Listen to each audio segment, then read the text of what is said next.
Selamat pagi teman-teman. Jadi di sini saya dengan Ibu Rina Fatmawati selaku owner dari Besti ya. Jadi di sini kami mau melakukan sedikit wawancara tentang gimana sih bisnisnya Ibu Rina dan juga pandangan beliau itu terhadap kepemimpinan dalam bisnis.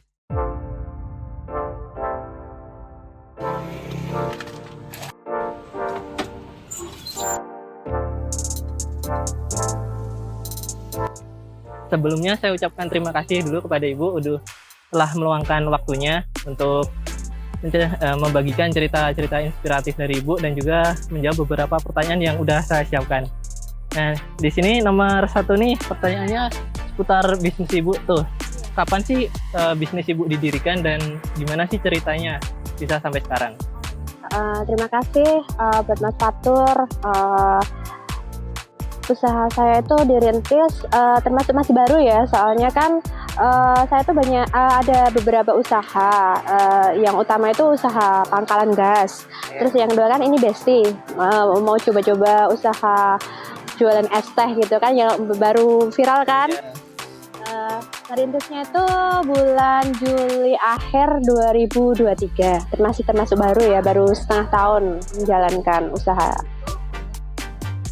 Nah, di usaha Besti Ibu sendiri nih udah punya berapa outlet atau cuma satu di sana aja? Saya alhamdulillah udah punya 2 outlet Mas Fatur, di Sidomulyo sama yang di Cilep. Oh. Iya, kita punya 2 outlet. Cuman ini ya sukses ya. Alhamdulillah, iya, udah, iya. Nah, buat pertanyaan selanjutnya nih, misal nih kalau Ibu ada konflik antar karyawan atau Ibu sama karyawannya nih, gimana sih cara nyelesainnya gitu? Biasanya kalau saya itu sering komunikasi sama ke anak-anak gitu. Jadinya kita itu kalau ada misalnya ada kendala apa itu anak-anak biasanya bilang gitu, kendalanya ini Bu, ini. Jadinya nanti kita saling komunikasi gitu. Oh iya. Jadi penting ya komunikasi itu ya. Ya.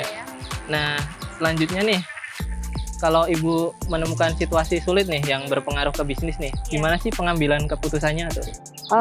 Kalau di bisnis saya yang Besti ini kan pengaruh cuaca ya biasanya ya kan, kalau panas gitu kan, maksudnya biasanya penjualannya itu meningkat. Terus kalau hujan gitu, jadinya tuh saya itu mengambil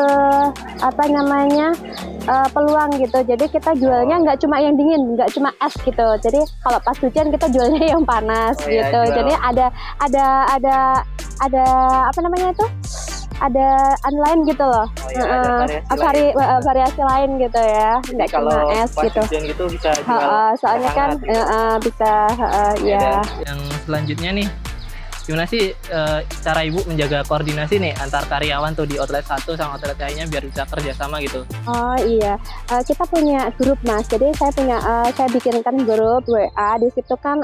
Jadi kalau anak-anak misalnya ada kekurangan ini atau ada masalah kendala di outlet sini gitu, kita nanti komunikasinya di grup WA. Ada grup WA-nya gitu.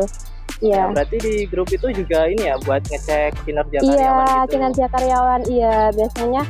Terus seumpama ada karyawan terlambat atau sakit gitu, biasanya komunikasinya di situ, di grup WA itu. Selain di grup WA itu, Ibu cek sendiri nggak ke outlet? Iya, biasanya saya kalau pagi itu biasanya ngecekin, cek setiap outlet. Ya buat validasi juga ya. Nah ini Bu, kalau pas dipantau tuh ada satu karyawan yang disiplin gitu atau performanya bagus nih, biasanya dikasih reward nggak sih? Atau Iya, biasanya iya.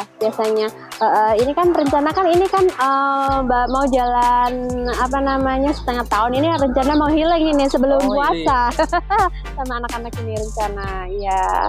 Jadi berarti dari reward tadi yang misalnya tadi healing kan, nah ini menurut Ibu tuh seberapa ngaruh sih pada motivasi karyawan?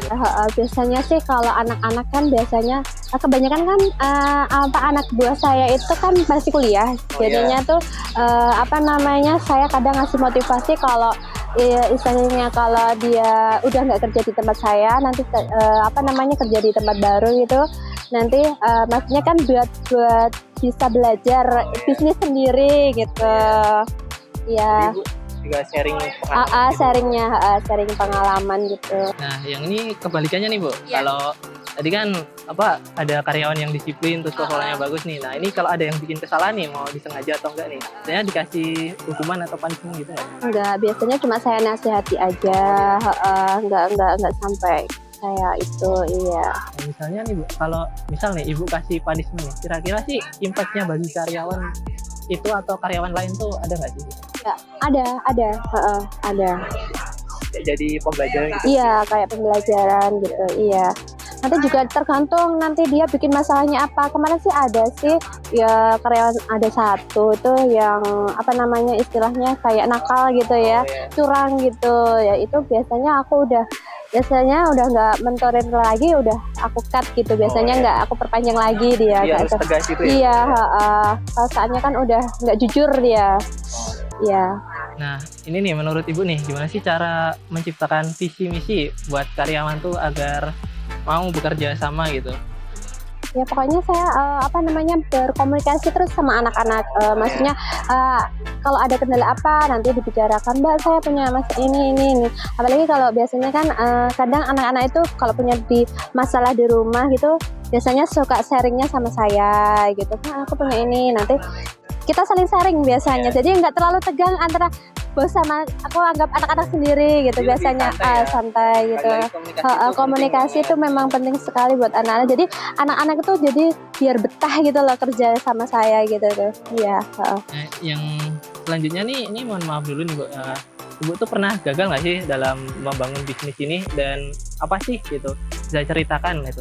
Pengalaman apa yang bisa dipetik gitu dari kegagalan tersebut? Alhamdulillah sih buat yang usaha aku yang Besti ini, alhamdulillah baru 6 bulan itu belum ada masalah gitu, belum ada kendala apa-apa gitu, masih aman-aman aja gitu ya. Iya, alhamdulillah masih lancar ya. Kalau yang ini yang terakhir nih Bu, Iya. mungkin ini buat penting ya buat teman-temannya. Ini Ibu tuh ada saran nggak sih buat teman-teman yang lagi membangun bisnis gitu, terutama gimana sih cara jadi pemimpin yang baik? Iya, buat teman-teman semuanya, buat terutama yang anak muda ya, pokoknya itu kita tuh pantang menyerah. Pokoknya pokoknya berani mencoba, nggak usah takut gagal gitu ya.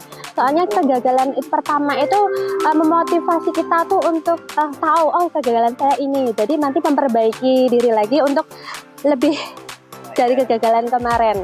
Ya, jadi itu saran dari Bu Rina, jadi jangan takut mencoba dan jadikan kegagalan itu sebagai motivasi untuk melangkah lebih maju tuh. Nah, itu aja sih wawancara atau sedikit cerita-cerita dari inspiratif dari Ibu Rina Fatmawati. Sekali lagi saya terima kasih kepada Ibu udah mau menceritakan pengalaman-pengalamannya. Saya yakin ini buat teman-teman juga pasti bisa memotivasi mereka. Iya, betul. Pokoknya anak muda itu harus semangat, pantang menyerah ya. Gagal coba lagi. Jadi sekian dulu wawancara dari kami. Kurang lebihnya mohon maaf. Wassalamualaikum warahmatullahi wabarakatuh.